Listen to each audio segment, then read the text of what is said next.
Chapter 97. Blocking the mountain path. Crown Prince fails at robbery. Shilian exhorted Function over and over to stay behind and guard the king and queen. Then he left the small rundown cottage.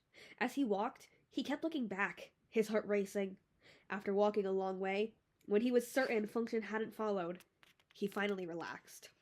Steadying himself, Shilian continued onward for another dozen kilometers, stopping and going, before he finally found a place that seemed like an ideal location, a mountain road in the middle of nowhere. Shilian scanned his surroundings. There was no one around. He covered his face with a white silk band, wrapping it tightly and securely before leaping into a tree and hiding himself in the branches. He held his breath and focused. The next step was to wait for travelers to pass by. That's right. This something he'd come up with was stealing from the rich and giving to the poor. In the past, Shilian had only heard of such chivalrous thieves from storytellers and books. He'd never stolen, never even considered it, since he'd always believed that no matter how it was prettied up, and no matter how just the cause, robbery was robbery. Otherwise, considering Shilian's martial prowess, nothing would present an obstacle. Never mind settling for scurrying across rooftops to pilfer small things. He could easily murder guards and clean out an entire treasury. But now that they'd reached this point, there really was no other way. If he had to choose, he considered robbing people a tiny bit better than burglary, probably because the former was still somewhat out in the open. After much internal strife, Shilian ate his past self's words and decided to steal the wealth of others to relieve his own poverty. That was the quickest way. Shilian perched on the tree. The moon was hiding, the wind bellowing, and it was deserted all around him, empty of all things living. And yet his heart hammered wildly in his chest. Even facing the most ferocious beasts, Shilian had never been this nervous. His hand trembled as he dug out a cold, hard bun. If you could still be picky about food, you weren't genuinely hungry. When Shilian finally understood this, he'd quickly become accustomed to the taste of old steamed buns. Winter was fast approaching, and the nights were extremely cold. Shilian munched on the cold bun and puffed out mouthfuls of white breath. Since he didn't want to be seen, he hadn't even considered finding a place where there'd be more people. He'd chosen a remote area on purpose. He waited a full 4 hours before a traveler approached, strolling down the mountain road. Shilian perked up and stuffed down the rest of the bun in a few bites, training his eyes on the traveler who was slowly approaching. And then he saw that it was an old man. He was such an old man, but his dress was rather vibrant, so he was likely somewhat wealthy. Still, Shilian of course wouldn't even consider him a target. He couldn't tell if he was disappointed or relieved. But either way, he resolutely decided to ignore the old man and let him go. He went back to waiting for someone to pass. 2 hours later, Shilian's feet were going numb from crouching, and the lower half of his body was practically frozen. A second person finally appeared. When he saw that the figure was also walking slowly, he wondered, could it be another elderly person? When they finally got closer, Shilian discovered that this wasn't someone old or infirm, but instead a healthy-looking man. He looked humble and good-natured and wore a smile on his face. The reason he was walking so slowly was because he was carrying a heavy bag of rice. Shilian's palms were sweating, and he wondered, do I attack? After a moment of hesitation, he gave up on this target as well. The man's clothes were patched, and the straw shoes on his feet were so worn they exposed his toes. He was obviously from a poor household. He must have been so happy because he finally had a bag of rice to fill his stomach. Perhaps his family had starved for many days, and perhaps that bag of rice had been bought after selling the only ox of the household. Wouldn't he fall into despair if he was robbed? Shilian's mind spun all sorts of scenarios. After a while, he wondered if maybe he should have just taken half the bag of rice. But by then, the man was long gone. Shilian resolutely decided that he wouldn't dwell on it anymore, and continued waiting for the next one. He perched in the tree like that, and waited helplessly for hours, from the dark of night to daybreak. Over a dozen passerby had traveled along the mountain road, yet every time Shilian was about to attack, there were always all sorts of reasons why it wouldn't be right to follow through, and he let them pass. Over and over he thought to himself, forget it, I should just go back. No bandit would ever behave like him. It'd be a miracle if his efforts were actually fruitful. But then he remembered that there would be no more food or medicine if he went back empty-handed and forced himself to keep waiting. After almost half a day, One last traveler appeared far in the distance on the mountain road. He was a middle-aged man, decked out in fine clothing, which meant he was either wealthy or noble. He had a fiendish face and a greasy, slippery air that made him look obnoxious. At a glance, he didn't look like anyone good. But one mustn't judge a book by its cover. Shilian couldn't help but think, what if this man only looks fiendish, but he's actually a good person? Even if he's rich, does that warrant a robbery? As he was waging his waging his internal struggle, a growling noise from his stomach startled him from his stupor, and Shilian sighed inwardly. Never mind, I can't dither any longer. You're it. Making up his mind, he leapt down from the tree and shouted, Stand still! At the sight of a masked man cutting off his path down the road, the man cried out in alarm, Who are you? Sneaking around here with your face hidden? What do you want? Give... Shilian forced out. There was a hurdle in his mind, and he stammered a couple of times before finally squeezing out, Give me all your money!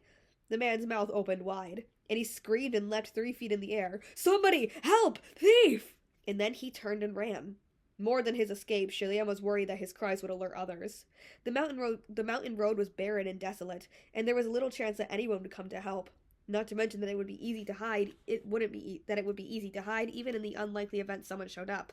But he had a guilty conscience, after all. Stop yelling! Shilian called after him, as if the man would listen to him. He fled into the woods, and soon there was a horrific yelp. Shilian was afraid the man had been attacked by beasts in the woods, and he cried, Wait! Watch out! But when he caught up with him, his face went pale with shock when he saw what he'd stumbled across. There was a group of people gathered in the woods, and they were all staring at him. When Shilian looked closer, he noticed that something was off. These weren't people at all. The middle-aged man couldn't see them, and was still in a panic. Moreover, there were some faces in the group that Shilian found familiar. Of course they were familiar. He had seen a number of them in the heavenly capital. Some were from the upper court, some from the lower court, but they were all heavenly officials. The man had cried out because he'd tripped and fell. He gripped a large bundle of protection charms while chanting to himself, my God, come and save me! Come save me now! And the gods that he was calling had really come, just as he asked. Countless heavenly officials stared at Shilian intently, freezing him on the spot with their gazes. When the man saw that the strange, masked robber was frozen in place, he quickly crawled to his feet and ran off. Shilian couldn't move a single step to give chase. His entire body was stiff and drenched in cold sweat, and his mind was filled with horror. Yes, horror. Shilian could only pray that the white silk band was wrapped around his face tightly enough that the junior heavenly officials he'd been acquainted with in the past wouldn't recognize him. However, things never went as one hoped. One of the heavenly officials looked him up and down, then commented in surprise, Isn't that Your Royal Highness? Shilian was speechless. Another heavenly official seemed even more shocked. Oh, it really is! Why is Your Highness here? And dressed like that? Shilian's heart sank deeper and deeper. It was going to sink to the very bottom of the earth. That man was screaming help and robbery, thief. Was a thief chasing him? And was that thief Your Highness? My heavens! Your Highness, you would actually do something like this. Their comments nearly made Shilian faint on the spot. He didn't know how much time had passed before when he finally croaked out. He wanted to say something, but his words were stuck in his throat and wouldn't come out. The heavenly official's expressions were mixed. A moment later, one of them patted him on the shoulder. It's fine. Don't worry, Your Highness. We understand. The pats weren't hard at all, but Shilian almost lost his balance from them. He tried to speak again. The heavenly official laughed out loud. You're only doing this because you got it really hard. It's understandable. Don't you worry. We won't tell anyone. That was exactly why it was so hard for him to say a word. And once the other party brought it up first, Shilian had no idea what more he could say. A long moment later, Shilian mumbled, All right, thank you. Then I'm going to head back now. Heading back. He wasn't sure how he left either. When he finally came back to himself again, he was standing on another empty mountain road. The cold winter night's breeze had snapped him out of it. Only then did Shilian finally realize the full horror of what had just happened. He was Shilian, the crown prince of Shinla, and now a thief? How had it come to this? Shilian was filled with regret. He must have been utterly mad to consider robbery, and now things had spiraled out of control. Why was he so unlucky that he'd get caught red-handed even though he hadn't even done anything? He had never encountered anything like this in his former life, so he was at a complete loss as to what he should do. He was burning up from head to toe, his mind completely muddled, and he hid his face in his hands. If only time could flow backward. He was even willing to sacrifice his bountiful health and cultivation in exchange for that alone. As he wandered, lost in the depths of his distress, he suddenly caught a glimpse of a blurry white silhouette in the corner of his eye.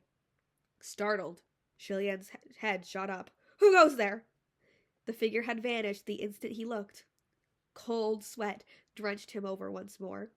Although he hadn't seen the man's face, Shilian could have sworn he had been wearing a mask. Yet there was no trace of anyone when he scanned his surroundings, and Shilian couldn't help but suspect that the figure he had seen was nothing but a hallucination born from his panic. Whether that was true or not, he didn't dare to stay there any longer and hurried down the mountain. By the time Shilian returned, Function had been waiting for him for nearly the entire day. The moment he saw him, he exclaimed, "Your Highness, where did you run off to? What idea did you come up with?" Shilian didn't dare tell him. He couldn't tell anyone, especially Function. He couldn't even imagine what Function, who believed so faithfully in Shilian's utmost virtue, would think if he found out.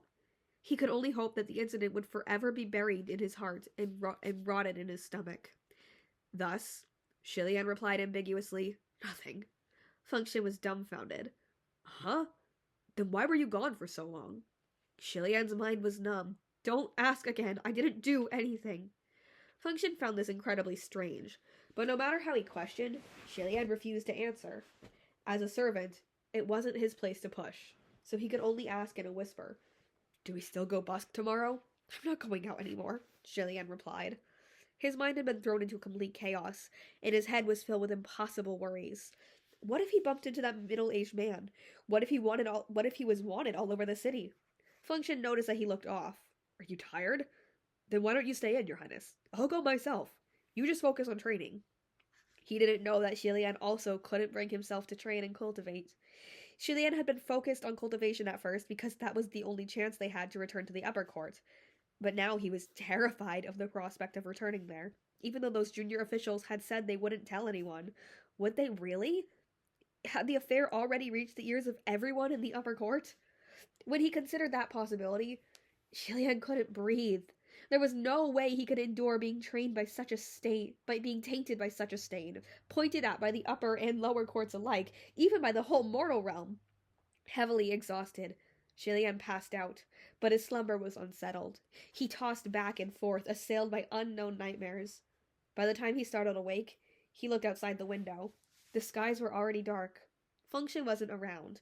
He must have gone out to busk on his own, and hadn't yet returned. From the room next to him, he heard the king and queen speaking in hushed voices, and a few quiet coughs. Shilian lay on the floor. Now that he was awake, he couldn't help but keep thinking about how his parents would react if word of the incident really got around and they found out. How shocked would they be? The king might stomp his feet in outrage, sputtering blood as he yelled that he was the shame of Xianle. The queen wouldn't yell at him, but she would certainly be extremely anguished by her beloved child and the embarrassment he had brought them. As his mind dwelled on this, Shilian began to have trouble breathing again. He needed to find somewhere where he could be alone and calm himself. So he rolled off the straw mat and dashed outside. He ran blindly for dozens of kilometers with the frigid winds blowing at his face. He didn't dare stop anywhere near other people.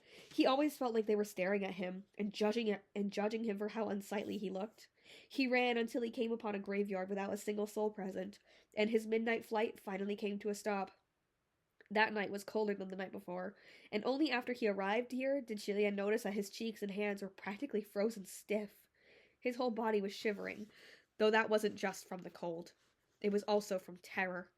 Shilian hugged his arms unconsciously and puffed out a few mouthfuls of hot air. As his eyes swept across the graveyard, he spotted 2 jugs of liquor that had been offered at a tombstone. It seemed the owner of this tombstone used to be a lover of drink, so others brought them liquor when they came to sweep their grave. Shilian crouched at the tombstone. He had never drunk alcohol before, but he had heard people say that it could warm the body and help one forget. After a moment's hesitation, he abruptly reached for a jug, yanked out the stopper, and started pouring the contents down his throat. This was a large jug of cheap liquor. nothing fancy, and the taste was pungent and strong. Julien chugged a few large mouthfuls and choked on it, breaking into coughs. However, he did seem to feel a bit warmer. Julien wiped at his cheeks and sat on the ground, hugging the jug, then continued to chug the liquor in large mouthfuls. In his daze, he thought he saw a small ball of haunting ghost fire come flying over from somewhere. It circled around him, twirling about and looking quite anxious. Julien was focused entirely on drinking, and didn't react at all. The ball of ghost fire appeared to be trying to get closer to him with all its might, but it was nothing but hollow flames. It passed right through his body every time it came near, forever unable to actually touch him. One jug down, and Julien was already tipsy and groggy, his eyelids slack with drink. When he saw the ghost fire darting here and there, he found it rather pitiful, but also rather funny. He couldn't help but sputter a laugh as he rested his arm on the edge of the liquor jug. "What are you doing?" Julien asked. The ball of ghost fire instantly froze in midair. And that's chapter 97.